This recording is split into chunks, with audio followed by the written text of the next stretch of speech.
नारण्ये घनान्धकारे बन्धुजनाये स्थिता गह्वरे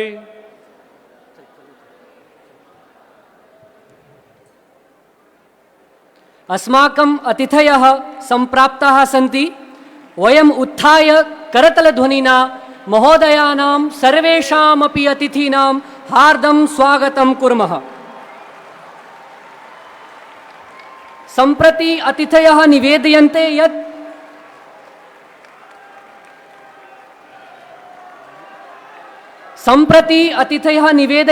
यत् सरस्वती मातुः पुरतः दीपप्रज्वालनं कृत्वा एतस्य अष्टोत्तर 1,000 सम्भाषण शिबिराभियानस्य समापन समारोहस्य शुभारम्भं कुर्वन्तु।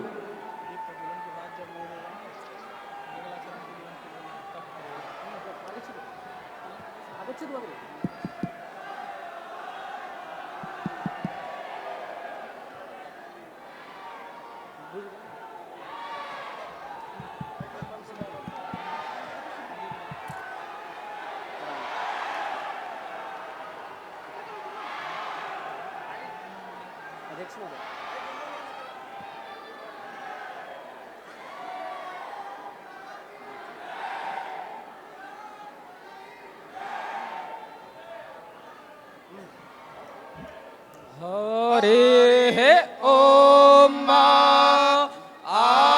अपरम्भन् ब्राह्मणो ब्रह्मवर्चसि जायता महाराष्ट्रे राजन्यः शूर इखभियो दिव्याधि महारथो जायतान् दोग्ध्रिधेनुर्बोढा नडवानाशोः सप्तिः पुरन्धिर्जोखा जिष्णुरधिष्ठाः सभेयो जुवास्य जजमा नस्य वीरो जायतान् निकामेनः पर्जन्यो बरेखतु फलवत्यो न ओषधयः पच्यन्ताञ्जोगक्षेमो नः कल्पताम् पावकानः सरस्वती बाजेभिर्वाजिनीवती जदन्यं वस्तु धिया वसुः हरिः ओम।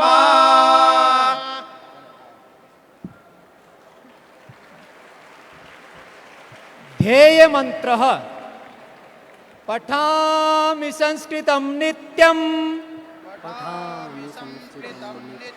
पठामि संस्कृतं नित्यं वदामि संस्कृतं सदा ध्यायामि संस्कृतं सम्यक् वन्दे संस्कृतमातरं संस्कृतस्य प्रसाराय नैजं सर्वं ददाम्यहम् संस्कृतस्य सदा भक्तो वन्दे संस्कृतमातरं संस्कृतस्य कृते जीवन संस्कृतस्य कृते यजन आत्मानमाहुतं मन्ये वन्दे संस्कृतमातरम्। आतंकवादेन आतंकिते जम्मू काश्मीरे पहलगाम नामके स्थाने अस्माकं सुहृदाः अकारणेन मारिताः। वयं सर्वे उत्थाय तेषां स्मरणार्थम् एकनिमेषस्य मौनं कुर्मः।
पूर्णमदः पूर्णमिदं पूर्णात् पूर्णमुदच्यते पूर्णस्य पूर्णमादाय पूर्णमेवावशिष्यते।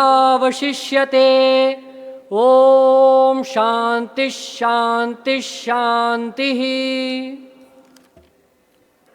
अद्य अस्य कार्यक्रमस्य मुख्यातिथिरूपेण देशस्य यशस्वी गृह एवं सहकारिता मंत्री श्रीमान अमित शाह महोदयः अस्ति। महोदयः राजनीतेः राष्ट्रनीतेः वर्तमानकालस्य चाणक्यः। तादृशः जगत्प्रसिद्धः एवं गृह एवं सहकारिता मंत्री महोदयः अद्य मुख्यातिथिरूपेण उपस्थितः अस्ति इति अस्माकं कृते गौरवास्पदः विषयः।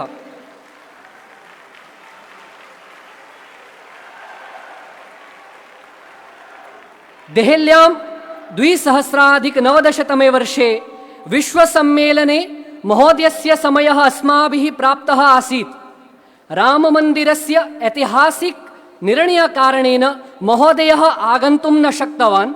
वयं देहलीजनाः चिरकालात् महोदयस्य प्रतीक्षायाम् आस्मः। अद्य अस्माकं प्रतीक्षा पूर्णतां गता। वयं सर्वे अपि करतलध्वनिना महोदयस्य स्वागतम् अभिनन्दनं च कुर्मः।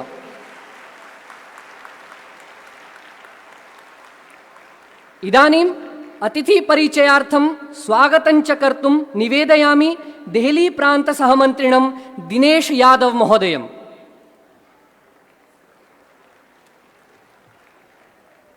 सादरं नमांसि। मंचे अस्मिन् अद्य अस्माकं महत् सौभाग्यात् सम्प्राप्ताः वर्तन्ते। भारतस्य यशस्विनः स्वस्वक्षेत्रे कृतभूरिपरिश्रमाः समेऽपि आचार्याः तेषां करतलध्वनिना अभिनन्दनं स्वागतं च वयं कुर्मः।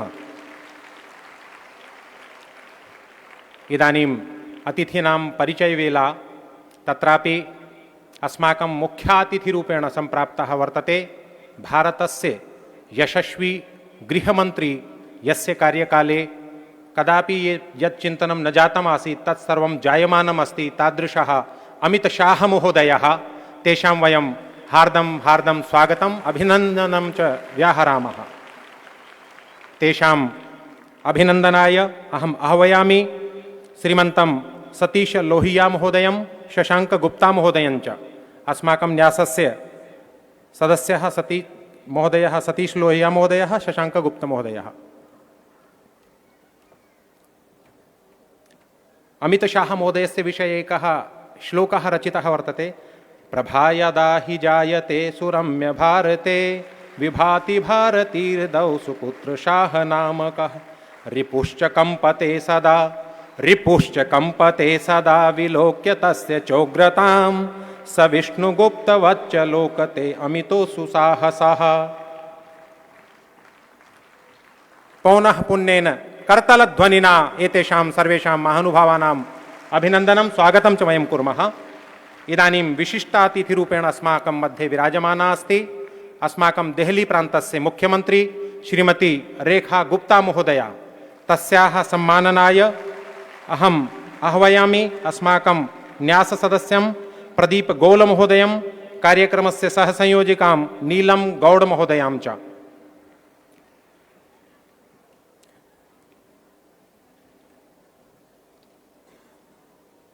रेखा हि गुप्ता हरिभूमि जाता सन्मुख्यमंत्री विजयाय सिद्धा भव्यं विधातुं च दुरात्रिलग्ना कालिंदी मातुः कृपया प्रसिद्धा।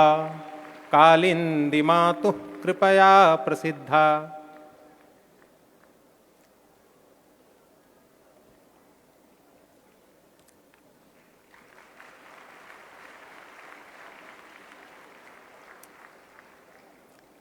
येषां कुशलनेतृत्वे मार्गदर्शने संघटनकार्यकर्तारः कार्यरताः वर्तन्ते, तादृशाः अस्माकं सर्वेषामपि पोषकाः संघटनस्य अखिलभारतसंघटनमन्त्री श्रीमान् जयप्रकाशवर्यः महोदयस्यापि वयं करतलध्वनिना अभिनन्दनं स्वागतं च कुर्मः। महोदयस्य सम्माननाय आह्वयामि उत्तरक्षेत्र अध्यक्षं प्रोफेसर यशवीर सिंह महोदयं, पुनः महाविद्यालय कार्यप्रमुखं प्रोफेसर रणजीत बेहरा महोदयम्।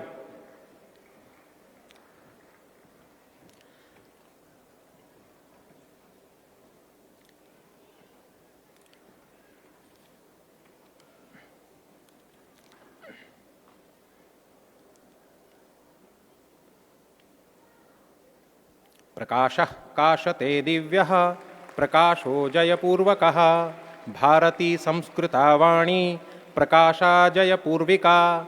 महोदयस्य प्रकाशेन वयं प्रकाशिताः स्मः। आदिनं निरन्तरं प्रवासं कृत्वा सङ्घटनकार्यं कथं वर्धेत तदर्थं प्रयत्नशीलः भवति अस्माकम् अखिलभारतीयसङ्घटनमन्त्री श्रीमान् जयप्रकाशवर्यः।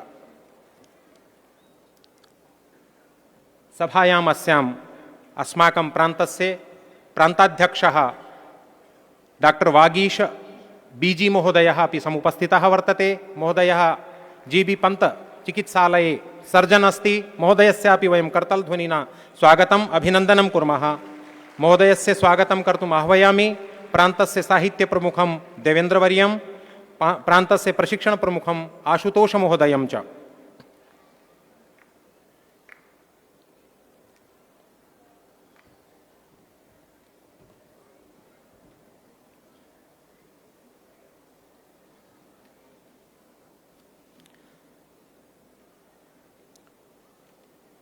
वाग्देवतायां सद्भक्तियुक्तः गीरवाणदेव्या सुकृपा प्रसन्नः शान्तः सुशीलसम्पन्नतायां दक्षः सुवाण्यां वागीशभट्टः दक्षः सुवाण्यां वागीशभट्टः।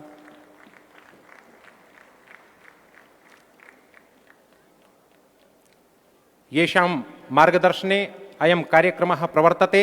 अस्माकं स्वागतसमितेः अध्यक्षः श्रीमान् कुलभूषण आहूजावर्यः अपि सभायां विराजमानः। महोदयस्यापि वयं करतलध्वनिना पुनः एकवारम् अभिनन्दनं कुर्मः। तेषां सम्माननाय आह्वयामि अस्माकं न्याससदस्यं प्रवीणकान्तमहोदयं सन्तोषपाठकवर्यं च।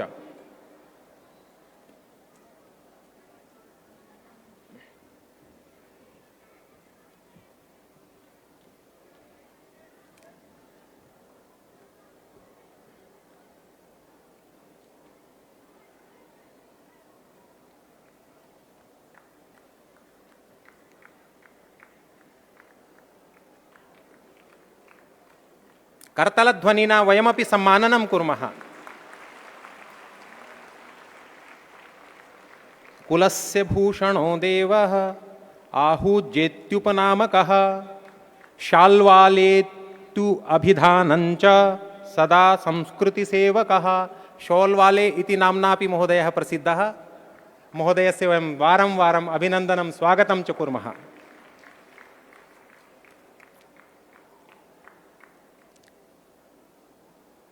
धन्यवादः।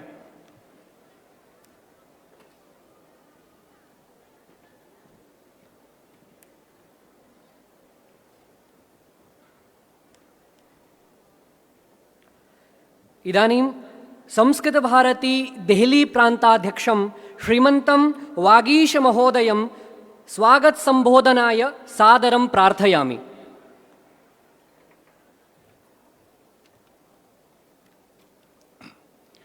वसुदेवसुतं देवं कंसचाणूरमर्दनं देवकी परमानन्दं कृष्णं वन्दे जगद्गुरुं। मंचे विराजमानाः अतिथिमहोदयाः, कार्यक्रमे उपस्थिताः संस्कृतप्रियसज्जनबन्धुबान्धवाः, गण्यातिगण्याः, संस्कृतभारत्याः अतुल्यकार्यकर्तारः, अद्य वयं सर्वे 23 दिनाङ्कात् आरभ्य 3 दिनाङ्कात् पर्यन्तं संस्कृतभारती देहली प्रान्तद्वारा आयोजितस्य अष्टोत्तर 1000 शिबिर अभियानस्य सामूहिक समापन्न कार्यक्रमे उपस्थिताः स्मः। एषः कार्यक्रमः अस्माकं कार्यकर्तॄणां परिश्रमेण एव सम्पूर्णतया अत्यन्त यशस्वी जातम्। एतत् विषयं वक्तुम् अहम् अतीव हर्षं प्राप्नोमि। सर्वप्रथमं स्वागतशृङ्खलायाम् अद्य मुख्य अतिथिरूपेण मञ्चे उपस्थितः भारतसर्वकारस्य यशस्वी गृह एवं सहकारी मन्त्रिमहोदयस्य माननीयस्य अमित शाह महोदयस्य संस्कृतभारती पक्षतः अहं स्वागतं करोमि। अद्य अत्र विशिष्ट अतिथिरूपेण मञ्चे उपस्थिता देहली सर्वकारस्य जनप्रिय मुख्यमन्त्री माननीयायाः रेखा गुप्ता भगिन्याः स्वागतं करोमि। अनन्तरं मुख्यवक्तारूपेण मञ्चे उपस्थितः अस्माकं प्रेरकः संस्कृतभारत्याः अखिलभारतसङ्घटनमन्त्री श्रीमान् जयप्रकाश महोदयस्य स्वागतं करोमि। अनन्तरम् अस्माकं स्वागतसमितेः अध्यक्षः श्रीमान् कुलभूषण आहूजा महोदयस्य स्वागतं करोमि। सभागारे उपस्थिताः अस्माकं सहयोगी अन्यसंस्थानां प्रमुखाः ज्येष्ठाः समाजस्य गणमान्याः पत्रकारबान्धवाः संस्कृतप्रेमिणाः बन्धुबान्धवाश्च सर्वेषाम् अस्मिन् कार्यक्रमे हृदयात् स्वागतं करोमि। एकवारं सर्वे मिलित्वा उद्घोषं कुर्मः। यदि अहं जयतु संस्कृतं वदामि, भवन्तः सर्वे जयतु भारतं वदन्तु। जयतु संस्कृतं, जयतु संस्कृतं, जयतु संस्कृतं। नमो नमः।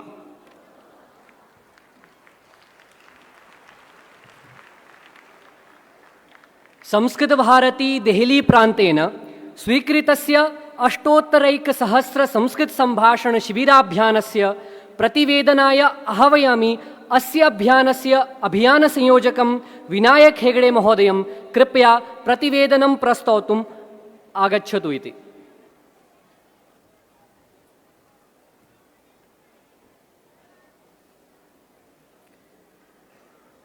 मंचासीनान् सर्वान् वरिष्ठान् नमस्कृत्य संस्कृतबान्धवाः भगिन्यश्च अष्टोत्तर एकसहस्र शिबिराणाम् अभियानस्य समापनसमारोहे वयं सर्वे उपस्थिताः स्मः।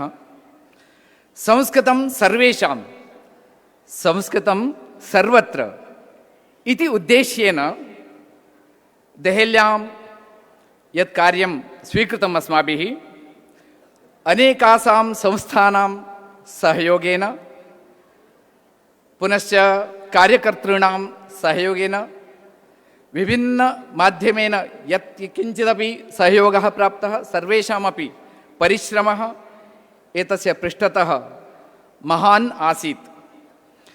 आहत्य अस्माकं लक्ष्यमासीत् 1,008 स्थानेषु शिबिराणि, किन्तु जनानाम् उत्साहं पश्यन्तु 1,038 स्थानानि पञ्जीकृतानि, यत्र आन्लैन् माध्यमेन 16,000 जनाः पञ्जीकरणं कृतवन्तः, पुनः आफ्लैन् माध्यमेन 10,000 उपदशसहस्रं जनाः, एवम् आहत्य 25,000 जनाः एतादृश सम्भाषणशिबिरेषु 10 दिनेषु घण्टाद्वयम् इति 20 घण्टासु संस्कृतसम्भाषणम् अधीत्य अत्र सामूहिकसमारोहे सर्वे एकत्रिताः सन्ति।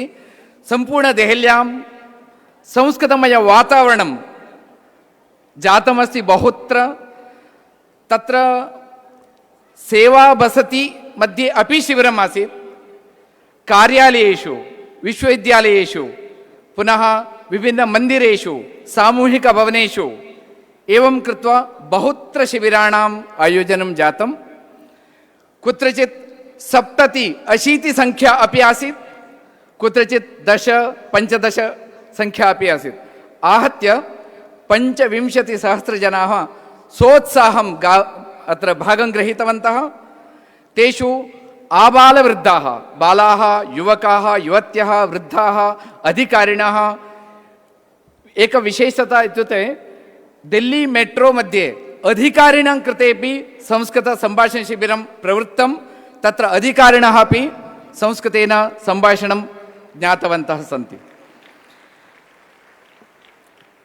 अत्र एतस्य अभियानात् पूर्वं प्रशिक्षणवर्गाः बहुजनानां, यतः 1,008 शिबिराणि सञ्चालयितुं प्रशिक्षणम् आवश्यकं।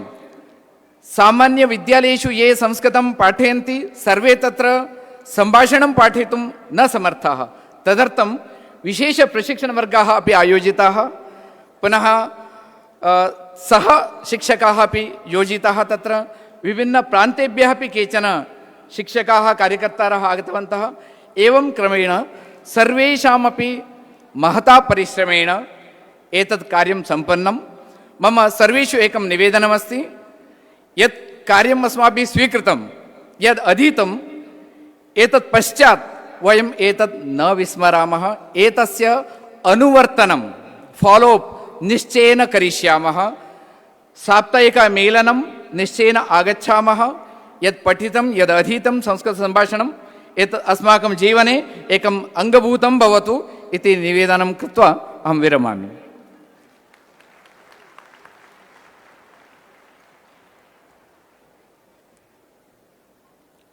इदानीं श्रीमन्तं जयप्रकाश महोदयं प्रार्थयामि यत् अस्माकं स्ववचोभिः अनुगृह्णातु।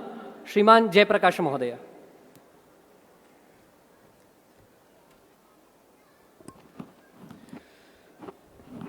निष्पन्दात्मनन्दिताखिलजगत्कन्दामनन्दप्रभां भाषुतभावमरन्द्रचन्दन रसप्रस्यन्दनिस्यन्दनीं स्वच्छन्दामुदमोदमे दुर्मदामानन्दमन्दाकुनीं तां वृन्दारकवन्दवन्दितपदां वन्दामहे मातरं।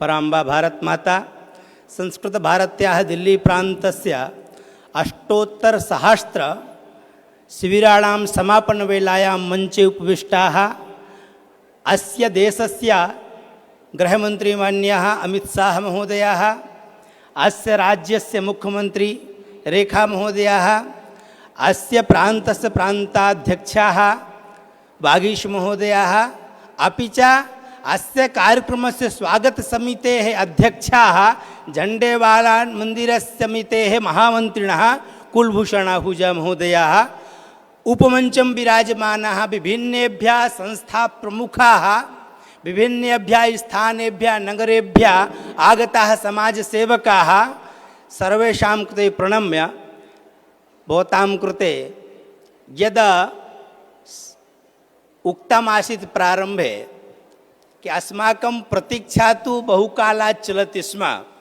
कि संस्कृत कार्यक्रमे गृहमन्त्री प्रधानमन्त्री प्रमुखाः इत्युक्ते कथनस्य अस्याः भारतस्य ये प्रमुखस्थाने सन्ति यदि तेषां दृष्टि संस्कृतम् उपरि गच्छति चेत् निश्चयेन किमपि भवितुम् अर्हति। भारते वयं किमपि साधितुं शक्नुमः। एकं। द्वितीयं निवेदनं, संस्कृतं कस्यचित् स्थानस्य नास्ति, विशेषस्य नास्ति। यथा उक्तं संस्कृतं सर्वत्र संस्कृतं सर्वेषाम्। एतस्य उदाहरणम् अस्माकं पुरतः अस्ति। संस्कृतभाषा बहु सरला अस्ति, कठिनं नास्ति, वयम् आनन्देन ज्ञातुं शक्नुमः। किन्तु एतस्य पृष्ठे किमपि कार्यमस्ति चेत् एक नेरेटिव् करणीयं भवति। एक नेरेटिव् निर्मितम् अस्ति। उसके पीछे का कारण क्या? हम तो कहते हैं कि भारत की आत्मा संस्कृत है। भाषण में सभी कहेंगे, चाहे वो किसी भी क्षेत्र में हो, राजनीतिक क्षेत्र में हो, सामाजिक क्षेत्र में हो, वैचारिक क्षेत्र में हो, चिकित्सा के क्षेत्र में हो, वैज्ञानिक के किसी भी क्षेत्र में होगा, संस्कृत के बारे में सब कुछ अच्छा अच्छा बोलेंगे। किंतु वस्तुतः भारतम यदि ज्ञातव्यम संस्कृतम अनिवार्यम। किमर्थम? यदि अहम गुजराती वदामि तो समाजः वदिष्यति एतः गुजरात।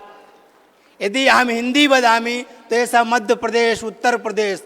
भोजपुरी वदामि बिहार, मलयालम वदामि केरलम, तमिल वदामि तमिलनाडु, मराठी वदामि मराठी महाराष्ट्रता। एकैक राज्य से एकमेकं चिह्नम् अस्ति।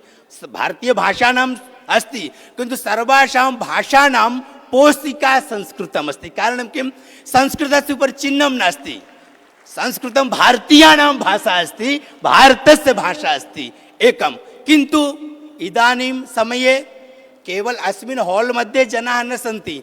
जितने यहाँ पर आपको दिख रहे हैं बैठे हुए, इतनी ही संख्या इसी हॉल के नीचे बैठी हुई है। वहाँ स्क्रीन चल रही है, वो स्क्रीन में देख रहे हैं। ऐसा नहीं है कि आप इतने लोग ही आए हैं, इसके नीचे ही इतनी संख्या बैठी हुई है। उन सब का प्रतीक्षा क्या था कि संस्कृत के बारे में जो नैरेटिव बनाया गया कि समाज को कैसे तोड़ा जाए, भारत को कैसे क्षति पहुंचाई जाए, यह दूरगामी चिंतन किया गया। क्योंकि किसी के बारे में यदि एक नैरेटिव गढ़ा जाता है, यदि विमर्श खड़ा किया जाए, तो उसको यदि 10 बार हम बोलेंगे तो उसको 10 बार में व्यक्ति स्वीकार लेगा।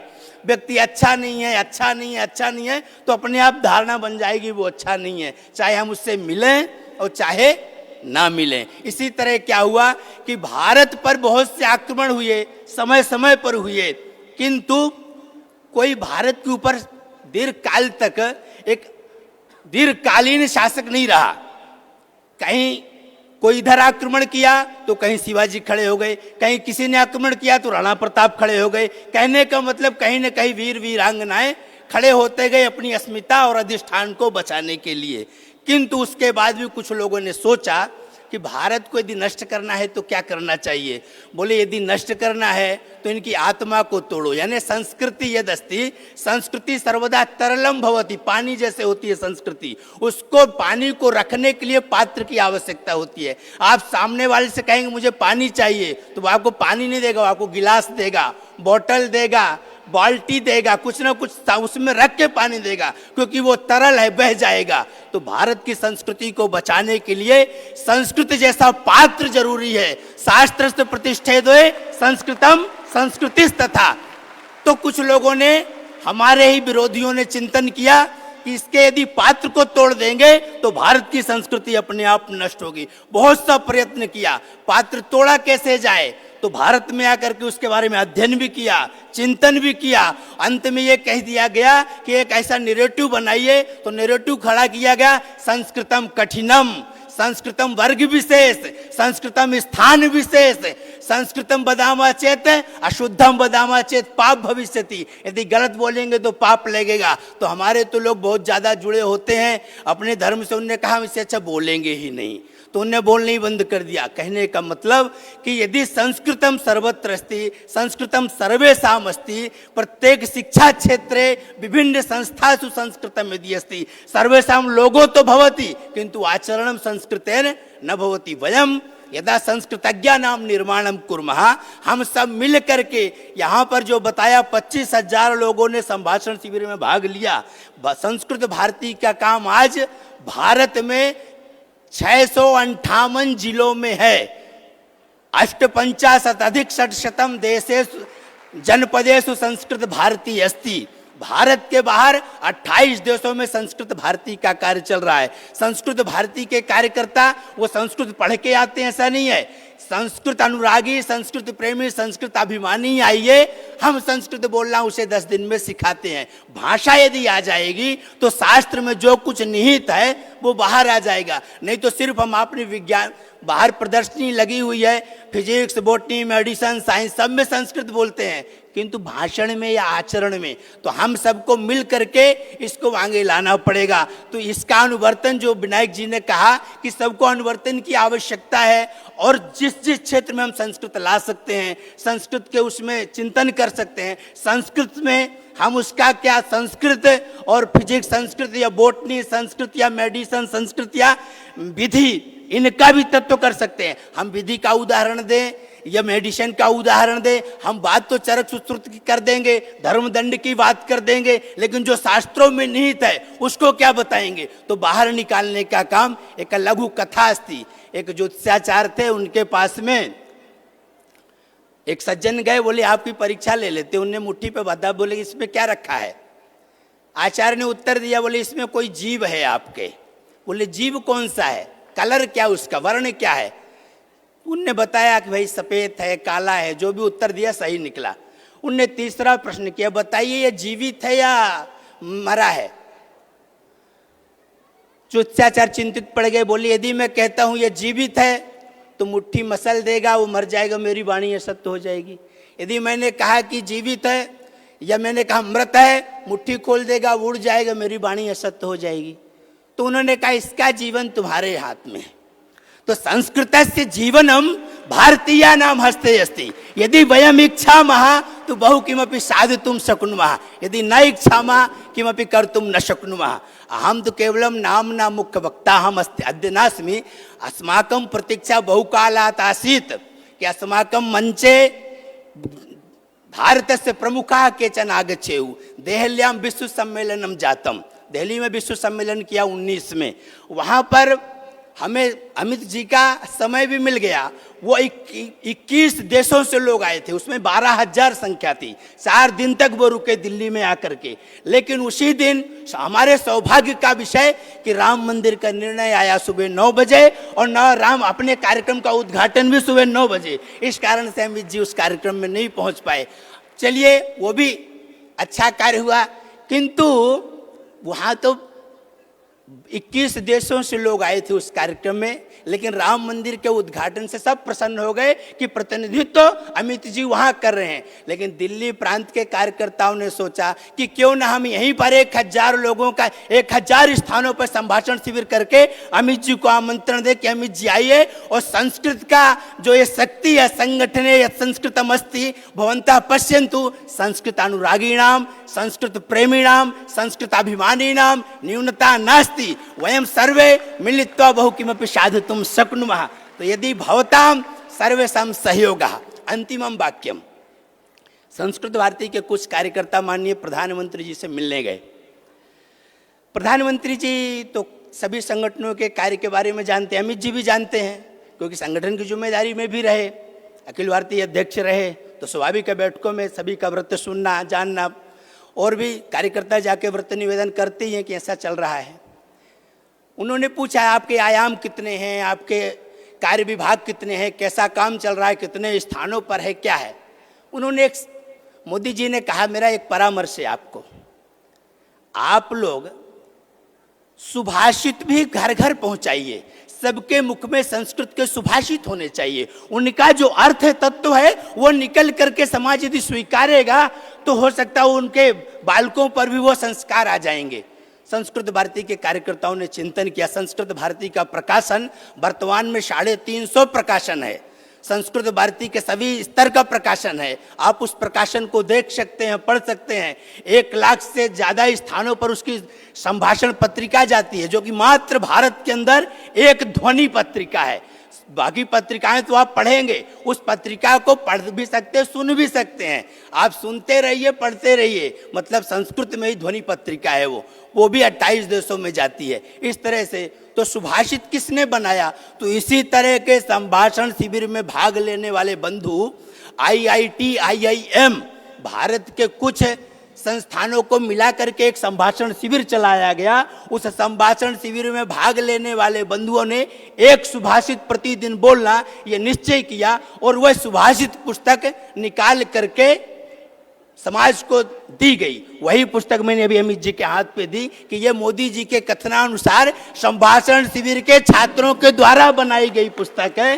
तो हम समाज से ही समाज में पढ़ा करके और समाज में ये कार्य कर सकें, ये संस्कृत भारती का चिंतन, संस्कृत भारती का उद्देश्य। और संस्कृत भारती जनभाषा भवतु इति लक्ष्यम, किंतु यदा पर्यंतम समान चक्रस्य आवश्यकता अस्ति।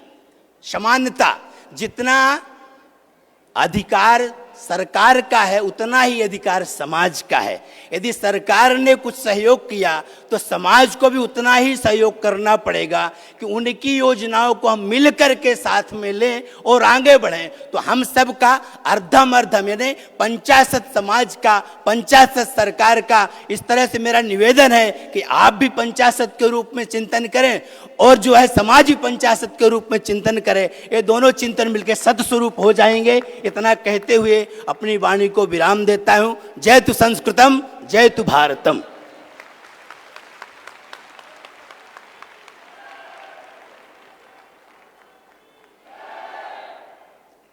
अस्माकं मध्ये विशिष्टातिथिरूपेण विराजिता अस्ति देहली राज्यस्य यशस्विनी मुख्यमंत्री आदरणीया रेखा गुप्ता महोदया। महोदयां निवेदयामि स्ववचोभिः अस्मान् प्रेरयतु।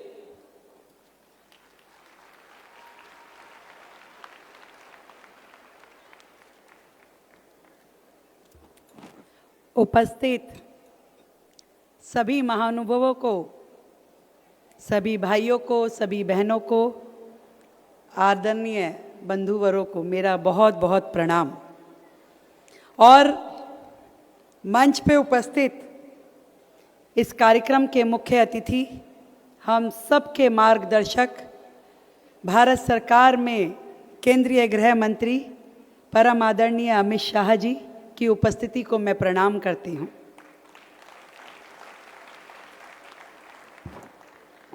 आदरणीय जयप्रकाश जी, जो अखिल भारतीय संगठन मंत्री हैं संस्कृत भारती के, और जिनका ओजस्वी वक्तव्य अभी हम सब ने सुना, कितने साधारण शब्दों में उन्होंने अपनी बात कही और ये समझाने का प्रयास किया कि आज के इस वक्त में, आज के समय में समाज को संस्कृत भाषा इस्तेमाल करने के लिए क्यों प्रेरित करना आवश्यक है। मैं उनकी उपस्थिति को भी प्रणाम करती हूँ। डॉक्टर बागीश भट्ट जी, जो प्रांत अध्यक्ष हैं संस्कृत भारती के, आपने भी संस्कृत भारती के माध्यम से पूरे प्रांत में जो प्रकल्प लिया और 1000 से ज़्यादा स्थानों पे जिस तरीके से 15 दिन के ये शिविर चले और उन शिविरों के माध्यम से हजारों लोगों ने संस्कृत भाषा का रोज की भाषा के रूप में, किस तरीके से बोलचाल के रूप में संस्कृत भाषा का प्रयोग कर सकते हैं, तो एक महायज्ञ दिल्ली में आपने आयोजित किया। आपको बहुत बहुत साधुवाद, प्रणाम। परम आदरणीय श्रीमान कुलभूषण आहूजा जी, जो महामंत्री है झंडे वाली माता मंदिर के, आपका भी विशेष स्नेह संस्कृत भारती परिवार के साथ हमेशा रहा है। और यहाँ पर उपस्थित हमारे दिल्ली विश्वविद्यालय के कुलपति आदरणीय योगेश जी, आदरणीय सभी विधायकगण और उपस्थित मेरे बंधुओं, हमारे भारतीय जनता पार्टी दिल्ली प्रदेश के अध्यक्ष वीरेंद्र सचदेवा जी, दिल्ली के महापौर आदरणीय राजा इकबाल जी, सभी बहुत ही सम्मान के योग्य बंधु यहाँ उपस्थित हैं। और सबका स्नेह, सबका समर्पण निश्चित रूप में अपनी मातृभूमि के लिए है। जब मैं इस विषय पे मैं क्या बोलूं सोच रही तो मेरे मन में बहुत साधारण शब्दों में मैं कहूं कि एक परिवार की अगर हम पृष्ठभूमि लेते हैं तो एक बड़ी माँ हुई, जिसे कभी नानी कह सकते हैं, उनकी बहुत सारी बच्चे हुए जिसे हम माँ कह सकते हैं, माँ के आगे हम और छोटे छोटे बालक हुए। तो हमारा स्नेह हमारी माँ से तो पूरा है, पर समय के साथ चलते चलते कहीं वो हमारी बड़ी माँ, वो हमारी नानी, वो हमारी दादी से हमारा लगाव छूट सा गया। भूल से गए हम उसको कि असल में तो हमारी जननी वही है। असल में तो हम आज जो कुछ भी हैं उन्हीं के आशीर्वाद से हैं। और शायद हमारे इस समाज में भारत की ऐतिहासिक धरोहर के रूप में संस्कृत भाषा का हमारा वही स्थान है कि संस्कृत जिसमें हमारे सभी वेद, हमारे सभी उपनिषद, जिसमें हमारे हर एक योग सूत्र, दर्शन, रामायण, महाभारत, हर चीज जो हमारी संस्कृत में लिखी हुई है, उस संस्कृत को धीरे धीरे धीरे धीरे हमने अपनी दिनचर्या से दूर कर दिया और एक मुश्किल सा टारगेट, एक मुश्किल सा लक्ष्य मान लिया कि भाई संस्कृत तो डिफिकल्ट है, हम बोल नहीं सकते। और थोड़ा सा उसके प्रति सम्मान भी हमारी निगाह में कम हुआ। आज यदि हमारा बच्चा सर फ्रेंच बोलता है, जर्मनी बोलता है, कोई और भाषा बोलता है या अच्छे से इंग्लिश बोलता है, तो हमें बड़े सम्मान की अनुभूति होती है। लगता है कि देखिए कितना इंटेलिजेंट है, कितना पढ़ा लिखा है। परंतु वही बच्चा, वही बालक संस्कृत में बात करे, संस्कृत का महारथी हो, तो हमें इतना बेहतर नहीं लगता, हम उसमें अपनी कोई बड़ाई नहीं मानते। पर असल में तो जो पूरा इस सृष्टि का सार है, जो हमारे ज्ञान का भंडार है, जो हमारी पुरानी यूनिवर्सिटीज, चाहे वो नालंदा हो, चाहे तक्षशिला हो, ब्रह्मशिला हो, जो भाषा का माध्यम था वो संस्कृति ही थी। और आज भी यदि मैं अपने मन से कहूँ कि मेरी माँ ने यदि मेरे लिए कोई पाती लिख करके छोड़ी है, वो कोई और मेरे लिए पढ़ के सुनाए तो उसका भाव कुछ और होगा, यदि वो मुझे पढ़नी आए तो उसका भाव कुछ और होगा।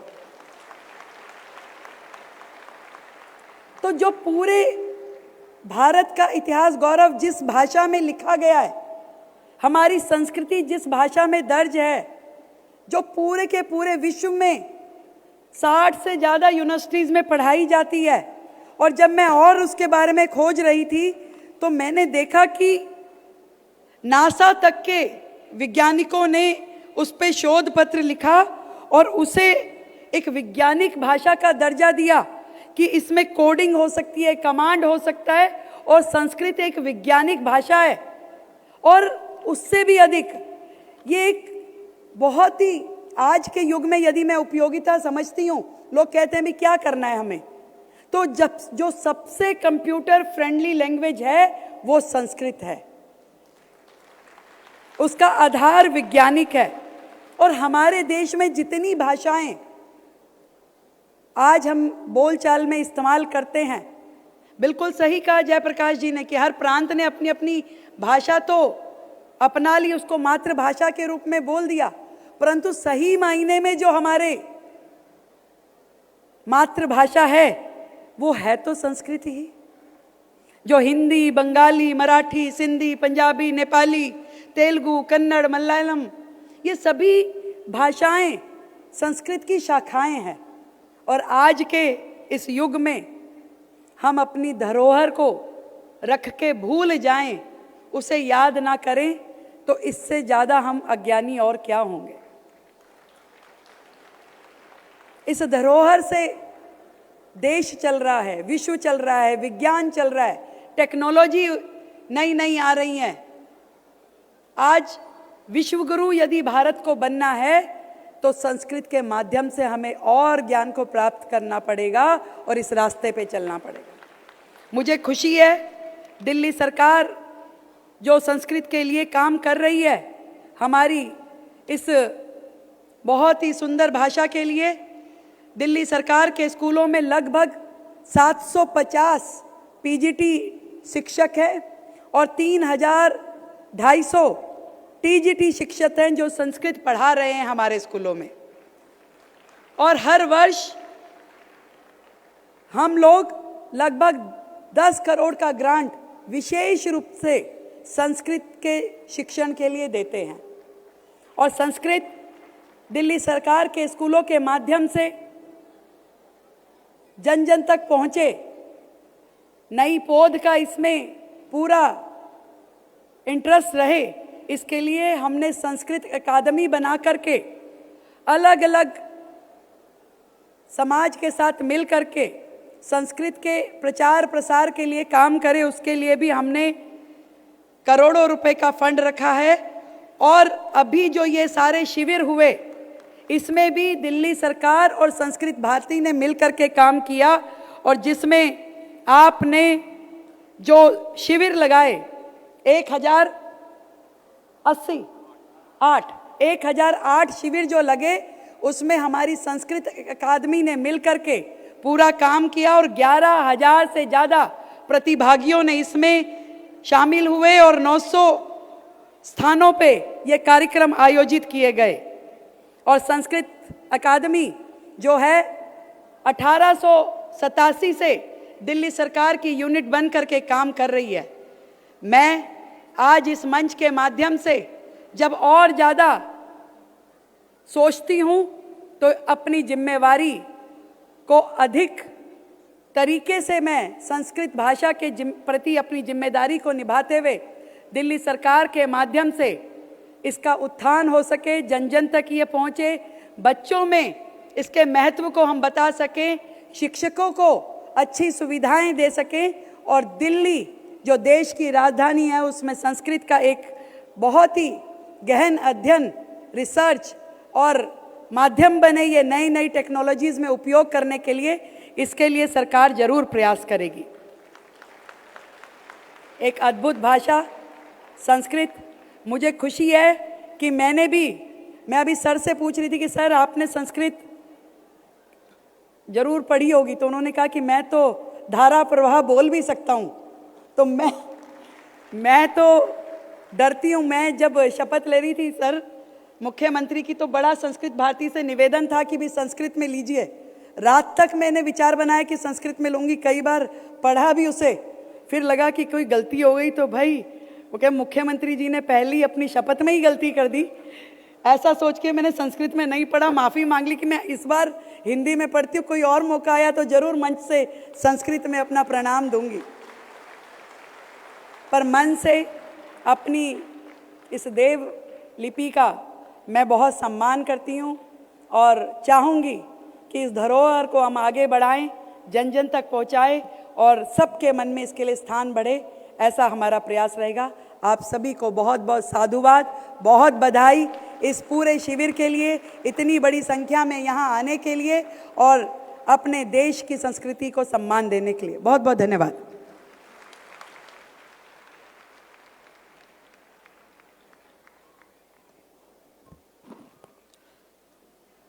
अग्रिम कार्यक्रमार्थम् आह्वयामि उत्तर क्षेत्र मंत्रिणं कौशल किशोर महोदयम्।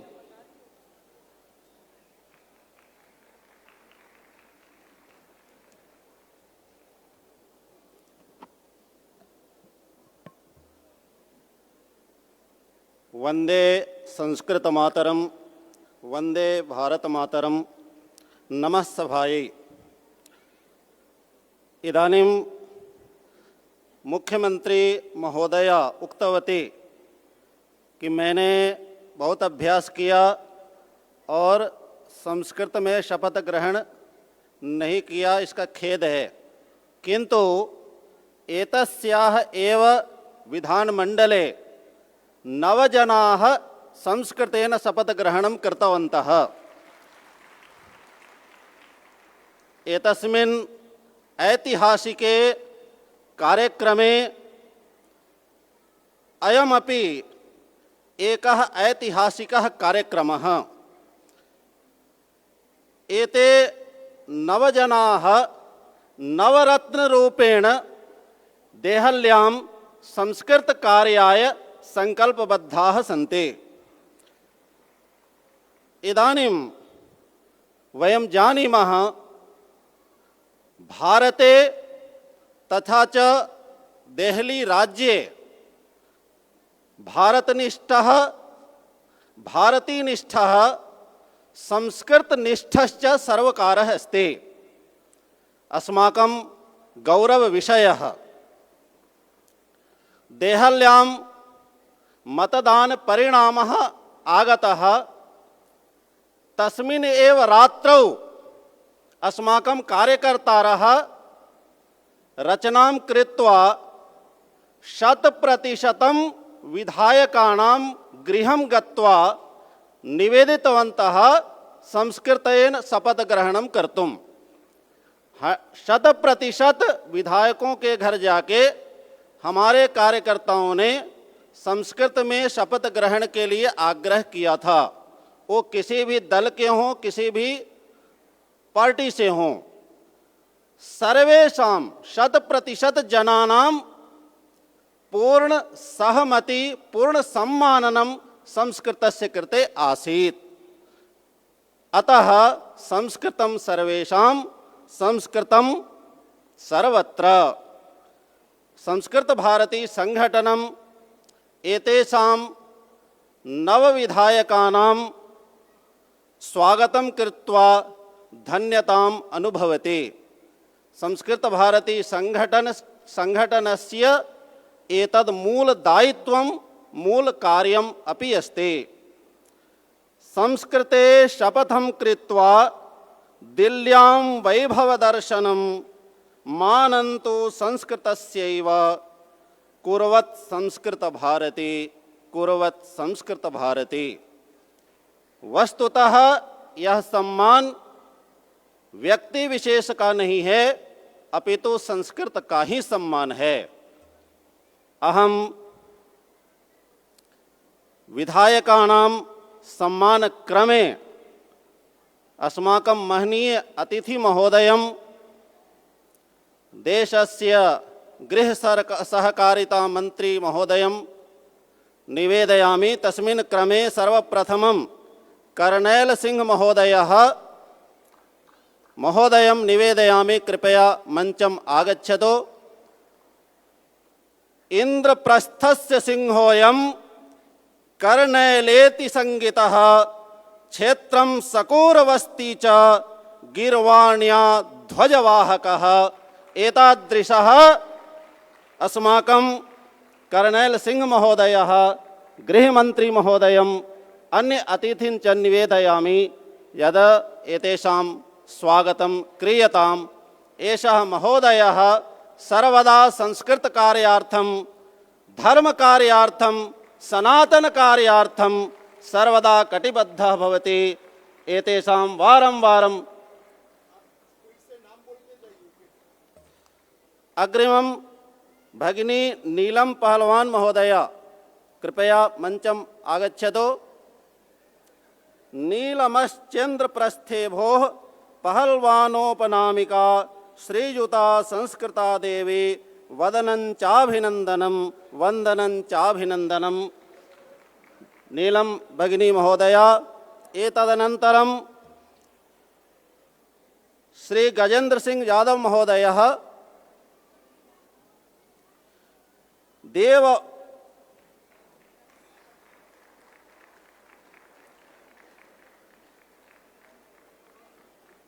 देववाचा प्रतिज्ञातः सिंहो गजेंद्र यादवः इंद्रप्रस्थे सभायां वै आशीर्भवतु सर्वदा, आशीर्भवतु सर्वदा श्रीमान गजेंद्र सिंह यादव महोदयः। एतदनन्तरं अजय महावर महोदयः, कृपया मंचम् आगच्छतु।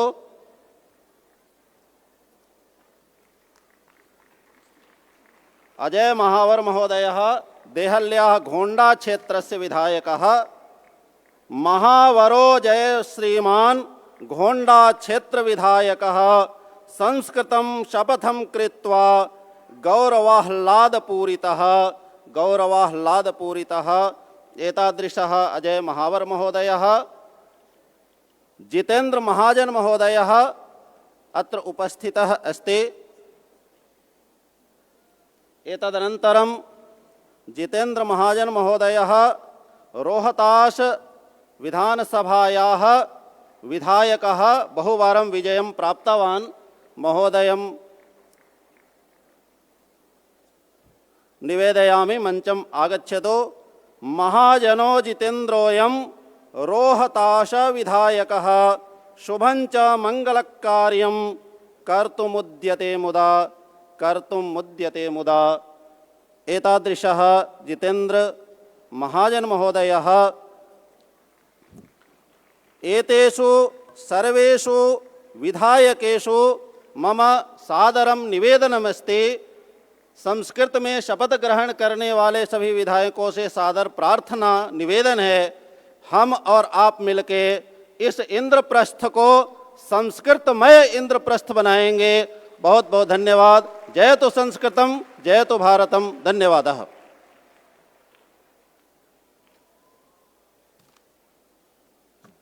सम्प्रति देशस्य यशस्वी गृहमंत्री एवं सहकारिता मंत्रिणं श्रीमन्तं अमित शाह महोदयं निवेदयामि स्व ओजपूर्ण वचोभिः अस्मान् प्रेरयतु।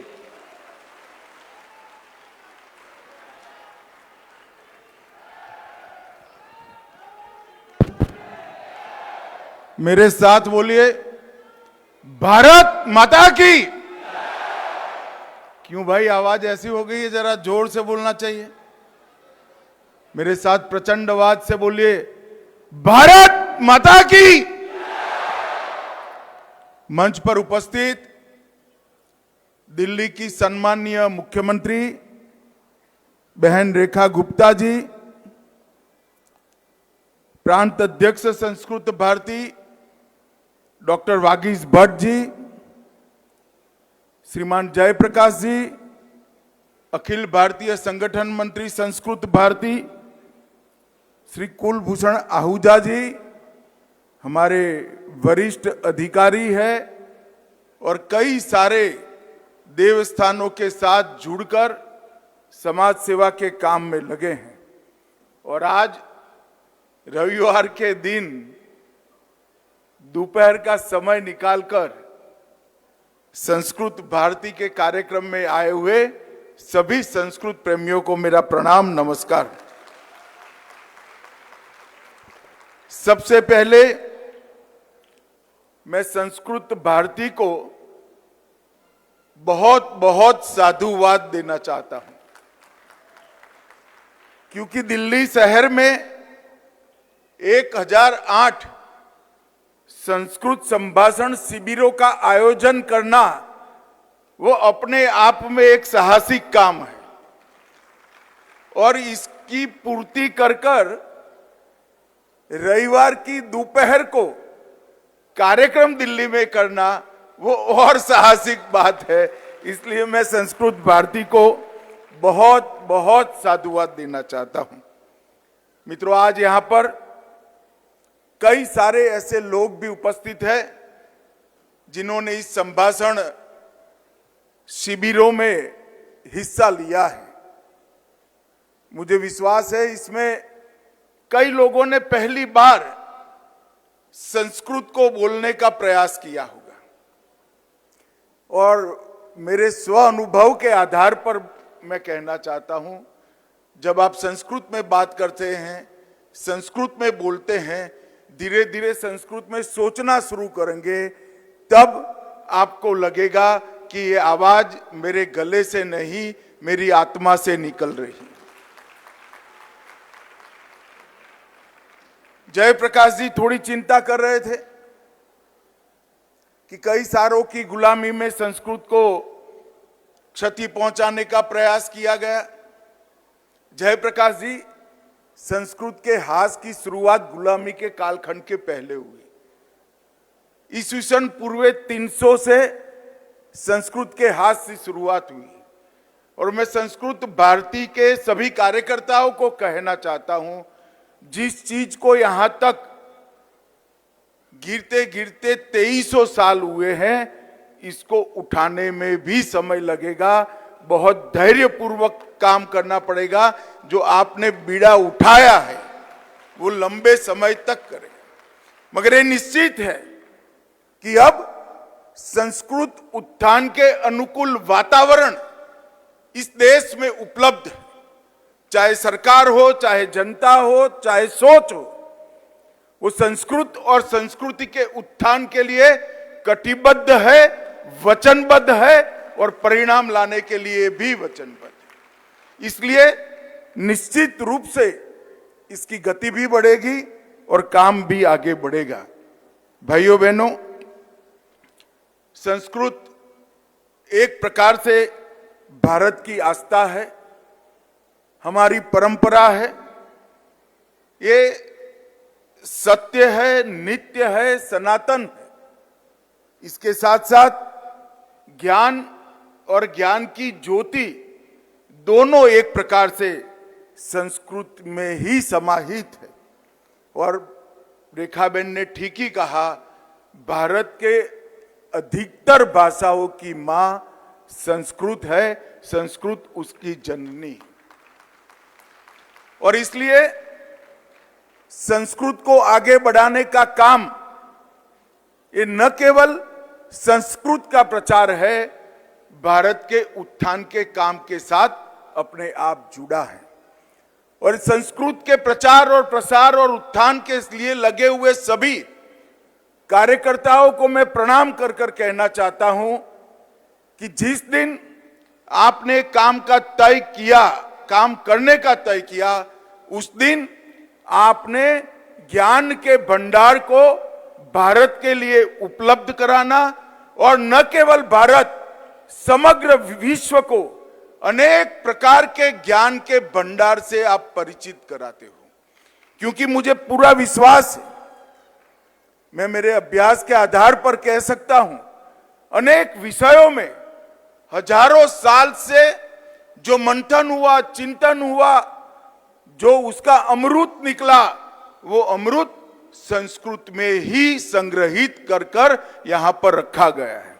चाहे व्याकरण हो, चाहे संगीत हो, योग हो, आयुर्वेद हो, रसायन विज्ञान हो, अंतरिक्ष ज्ञान हो, गणित हो, भूमिति हो, कालगणना की वैज्ञानिक पद्धति हो या पर्यावरण का संरक्षण हो, हर क्षेत्र के अंदर संस्कृत में इतना सारा ज्ञान, ज्ञान ही नहीं ज्ञान के भंडार उपलब्ध है, जो मैं मानता हूं समग्र विश्व को उपलब्ध होने चाहिए।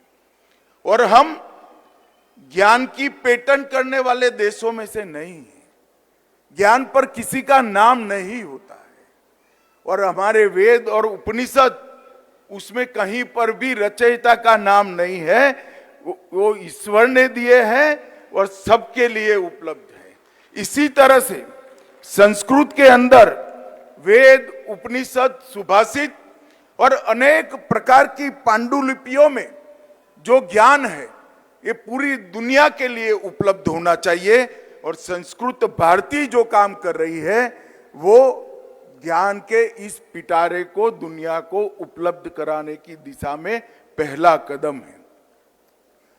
जो लोग संस्कृत के लिए काम करते हैं, वो ऐसा न समझे कि हम दुनिया की अनेक भाषाओं में से एक भाषा के लिए काम कर रहे हैं। एक ऐसी भाषा है जो न केवल सबसे ज्यादा वैज्ञानिक है, इसके व्याकरण की कोई जोड़ नहीं है। दुनिया में छंद और मात्रा अगर सबसे पहले किसी भाषा में संशोधित किए गए और पद्य साहित्य को गेय स्वरूप में याद रखने के लिए छंद और मात्राओं का उपयोग किया गया, वो केवल और केवल संस्कृत में किया गया। और इसी के कारण आज भी संस्कृत जिंदा है। और आज यहां पर 1008 संस्कृत संभाषण शिविरों का सामूहिक समापन समारोह हुआ है। तब मैं हृदय से संस्कृत भारती के कार्यकर्ताओं को बहुत बहुत बधाई देना चाहता हूं। 23 अप्रैल से लेकर 10 दिन तक 17,000 से ज्यादा लोगों ने संस्कृत का परिचय भी बनाया। अगर परिचित होंगे तो फिर से इसको अपनी स्मृति में संजीवन करने का काम किया और बोलने का अभ्यास भी किया। और मुझे विश्वास है जिन लोगों ने इसमें हिस्सा लिया है, आने वाले दिनों में उनकी रुचि संस्कृत में जरूर बढ़ेगी। मित्रों, आज मैं संस्कृत भारती के कार्यक्रम में आया हूं, तब मैं बहुत आशाओं के साथ कह सकता हूं कि संघ और संस्कृत भारती ने जब संस्कृत के पुनरुत्थान को पकड़ा है, तब विजय निश्चित ही संस्कृत प्रेमियों की होने वाली है। संघ ने जो जो अभियान अब तक लिए हैं और संस्कृत भारती के कामों को मैंने जाना है। इस बार तो बहुत बैठना नहीं हुआ, मगर 2019 में जब निमंत्रण देने आए थे तब काफी बैठना हुआ था। लगभग संस्कृत भारती ने 81 से लेकर अब तक 1 करोड़ लोगों को संस्कृत बोलने का परिचय कराने का काम किया है। आप कल्पना कर सकते हैं 1 करोड़ लोगों को, जिनको संस्कृत जरा भी नहीं आती है, इनको बोलने का प्रयास और बोलने का एक प्रकार से इनकी प्रैक्टिस कराने का काम किया है। 1 लाख से ज्यादा संस्कृत सिखाने वाले लोगों को उन्होंने प्रशिक्षित करने का काम किया है। 6,000 परिवार ऐसे बने हैं जो आपस में केवल संस्कृत में बात करते हैं, और 4,000 गांव देश में ऐसे बन चुके हैं, पूरे गांव का व्यवहार सिर्फ और सिर्फ संस्कृत में होता है। 4500 केंद्र 26 देशों में बने हैं, और 2011 में विश्व का सबसे पहला विश्व संस्कृत पुस्तक मेला, उसका भी आयोजन करने का यश संस्कृत भारती को जाता है। और उज्जैन में 2013 में जो साहित्योत्सव हुआ उसको भी संस्कृत भारती ने आयोजित किया। संस्कृत भारती का ये जो प्रयास उसने न केवल देश की जनता के मन में संस्कृत की रुचि बनाई, धीरे धीरे धीरे संस्कृत की स्वीकृति भी बढ़ रही है। और मुझे पूरा विश्वास, ये तो देसी भाषाओं का है, बोलियों का है। हमारे यहाँ गुजरात में कहावत है कि 12 योजन दूर जाए तो एक बोली नई बनती है। हम किसी भी भाषा का विरोध नहीं करते हैं, मगर कोई अपनी माँ से कटकर नहीं रह सकता। देश की लगभग सारी भाषाओं की माँ संस्कृत है, और इसलिए संस्कृत जितनी समृद्ध होगी, संस्कृत जितनी सशक्त होगी, उतनी ही देश की हर भाषा और हर बोली को एक ताकत मिलेगी। वेद और उपनिषद के ज्ञान को बहुत सरल कर हमारे संस्कृत सुभाषितों में हमारे महात्माओं ने रखा है। योग, मनोविज्ञान, कला, संगीत, नृत्य, आयुर्वेद, खगोल शास्त्र, गणित, भूमिति, विज्ञान के हर प्रकार, ये सभी के अमूर्त सिद्धांतों को छोटे छोटे श्लोकों में ढालकर इतने सुंदर तरीके से रखे हैं, शायद ही कोई शिक्षक ये काम कर पाएगा। इतना अच्छा काम हमारे मुनियों ने करा है, हमारे ऋषियों ने करा है, हमारे चिंतकों ने और विचारकों ने करा है। और संस्कृत भारती ये पूरे पिटारे को आज भारत और विश्व के सामने खोलने का काम कर रही है। मित्रों, वसुधैव कुटुंबकम की जब बात करते हैं तब विश्व को आश्चर्य लगता है, मगर उनको मालूम नहीं है वसुधैव कुटुंबकम जिस जगह से आया है वो जगह में ये सोच बच्चे बच्चे में हमारी संस्कृति और संस्कार के कारण आज मिलती है। हमारे कई मठों ने, विशेषकर श्रृंगेरी मठ और ज्योतिर्मठ ने ढेर सारा साहित्य संजो कर रखा है, और कई सारे शास्त्र भी इसमें संजो कर रखे हैं। और दुनिया के ढेर सारे विचारकों ने, चाहे अल्बर्ट आइंस्टाइन हो, मैक्स मुलर हो, निकोला टेस्ला हो या जोहान्स केपलर हो, ये सभी ने संस्कृत को सबसे वैज्ञानिक भाषा के रूप में स्वीकार किया है। और आज मैं इतना जरूर कहना चाहता हूं कि हम संस्कृत के हास के इतिहास को ज्यादा स्मरण करने की जगह संस्कृत के उत्थान के लिए ज्यादा काम करने की जरूरत है। अब ऐसा समय नहीं है, देश में एक अनुकूल वातावरण है जिसके माध्यम से संस्कृत का विकास हो सकता है। आज देश में एक ऐसी सरकार है जिसने संस्कृत के लिए अनेक प्रकार की योजनाओं को लाया है। अष्टादशी योजना, लगभग 18 परियोजनाओं को हमने लागू किया है। दुर्लभ संस्कृत पुस्तकों के प्रकाशन, थोक खरीद और दोबारा प्रिंट करने के लिए वित्तीय सहायता भी भारत सरकार देती है। प्रख्यात संस्कृत पंडितों की सम्मान राशि में भी बढ़ोतरी की है। नई शिक्षा नीति में इंडियन नॉलेज सिस्टम पर फोकस किया है। इसका एक बहुत बड़ा वर्टिकल स्तंभ संस्कृत भी है। राष्ट्रीय संस्कृत संस्थान को केंद्रीय संस्कृत विश्वविद्यालय में अपग्रेड भी हमने किया है। शास्त्र चूड़ामणि योजना के माध्यम से सेवानिवृत्त प्रख्यात संस्कृत विद्वानों को अध्यापन के लिए नियुक्त करने का काम किया है। और सबसे बड़ा काम अगर सरकार ने किया है तो हमारी संस्कृत और हमारी प्राकृत भाषाओं में बिखरी हुई, देश भर में बिखरी हुई पांडुलिपियों को एकत्रित करने के लिए लगभग 500 करोड़ के बजट से एक अभियान चलाया गया।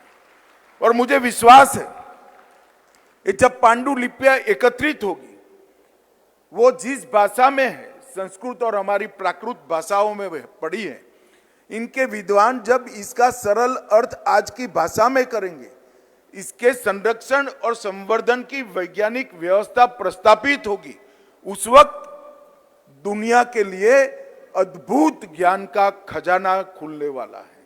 और नरेंद्र मोदी जी ने पांडुलिपियों के संरक्षण के लिए एक बहुत बड़ा ज्ञान भारतम मिशन की 500 करोड़ के एक बेसिक कोष के साथ शुरुआत की है और हर बजट में इसके लिए आगे पर इसके लिए एक निश्चित राशि दे दी जाएगी। लगभग अब तक 52 लाख से ज्यादा पांडुलिपियों का डॉक्यूमेंटेशन किया गया है। 3.5 लाख पांडुलिपियों का डिजिटीकरण भी हो गया है और namami.gov.in पर 1,37,000 पांडुलिपियां उपलब्ध कराई गई है। दुर्लभ पांडुलिपियों का अनुवाद और उसके संरक्षण के लिए एक हर विषय के, हर भाषा के विद्वानों की टीम भी गठित की है और बहुत थोड़े समय में हम इसको आगे बढ़ाएंगे। अंत में मैं इतना ही कहना चाहता हूं, संस्कृत भारती ने जो काम 81 से लेकर आज तक किया है, इसकी जोड़ ढूंढना बहुत कठिन है। और मैं बहुत पवित्र हृदय से बताना चाहता हूं, मैं भी एक सामाजिक कार्यकर्ता हूं। अगर मुझे कोई कहता कि संस्कृत भारती के लिए काम करना है तो इतना साहस मुझ में नहीं है जो संस्कृत भारती के कार्यकर्ताओं में है। एक बहुत बड़ा मिशन, एक बहुत बड़ा काम लेकर संस्कृत भारती ने एक मकाम तक, एक स्तर तक पहुंचाया है जहां से आगे विजय ही विजय है, पराजय का कोई सवाल खड़ा ही नहीं होता। मित्रों, आज मैं इस कार्यक्रम के मंच से देश भर के लोगों को संस्कृत भारती के माध्यम से ये जो प्रयास चल रहा है, इसका समर्थन करने का, इसका संवर्धन करने का और इसको गति देने के लिए अपील करना चाहता हूं। मैं हृदय से मानता हूं कि संस्कृत के उत्थान में ही, संस्कृत के प्रचार प्रसार में ही और संस्कृत में पड़े ज्ञान को संकलित कर कर, सरल कर कर लोगों के सामने रखने में ही दुनिया की सभी समस्याओं का समाधान निश्चित रूप से संस्कृत के ज्ञान के भंडार से हो सकता है।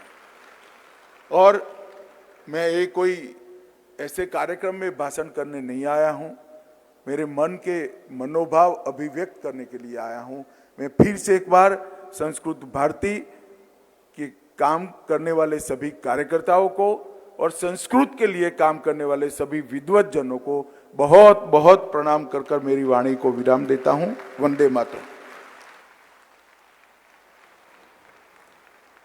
करतल ध्वनिना महोदयस्य अभिवंदनं कुर्मः।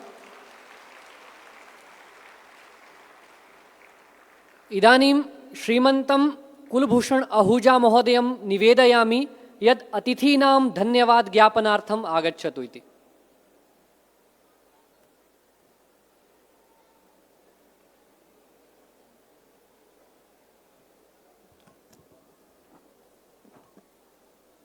दिल्ली सेवा भारती द्वारा आयोजित इस संस्कृत भारती संवर्धन शिविरों के समापन पे आप सब लोगों की उपस्थिति संस्कृत भारती का प्रोत्साहन देती है तथा